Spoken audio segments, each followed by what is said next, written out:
This next section of Ephesians is about perspective. The big idea is that spiritual growth begins with spiritual sight. Sometimes we get lost looking for big changes, big breakthroughs, trying to create better circumstances, or make changes when what we really need to do is correct our vision and our perspective.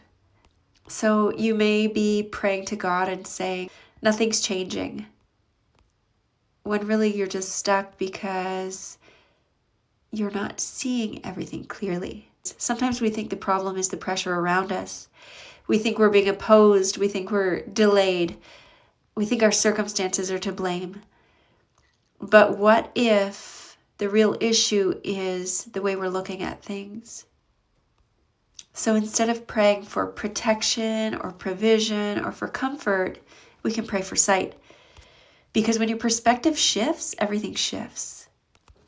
And a lot of us are trying to fix what can only be corrected by opening our eyes and seeing things clearly.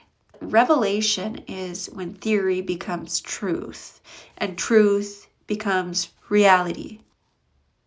So maybe you know that God is faithful. That's the truth. But you're still living like he's unreliable. Because until your perspective shifts, your behavior won't.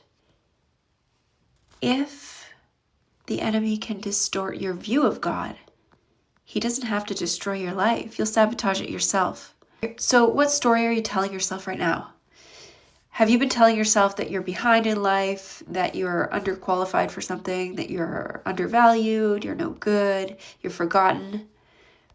Or are you telling yourself that you're chosen, called, and anchored? Are you telling yourself that you're empowered? Are you telling yourself who you really are?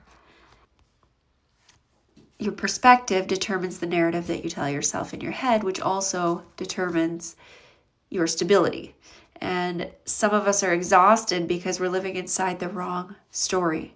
Maybe your eyes work, your vision is 20/20 physically, but spiritually you're blind. You see something as a delay where it's actually being used for development. You can see something as rejection, but it's actually redirection and protection. And what if the thing that you are angry at is the thing that God's actually using? What if you don't need to escape? What if you can take more from this thing than it's taking from you? Sometimes we can't change our circumstances, but we can always change our perspective. See, we're not actually lacking resources. You're praying for courage when you're already backed by the highest authority there is. If you allow yourself to be convinced that you're weak, when heaven says you are empowered, inhabited, when your perspective shifts from weakness to power, you're no longer timid, afraid. You are confident and capable. So you can try this today. Stop praying for an escape from your situation and start praying for perspective.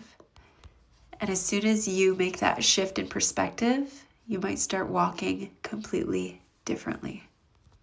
You might not need years of therapy. You might not need to do a whole bunch of work to get where you're trying to go. If you open your eyes, you might realize that you actually have immediate access to that destination.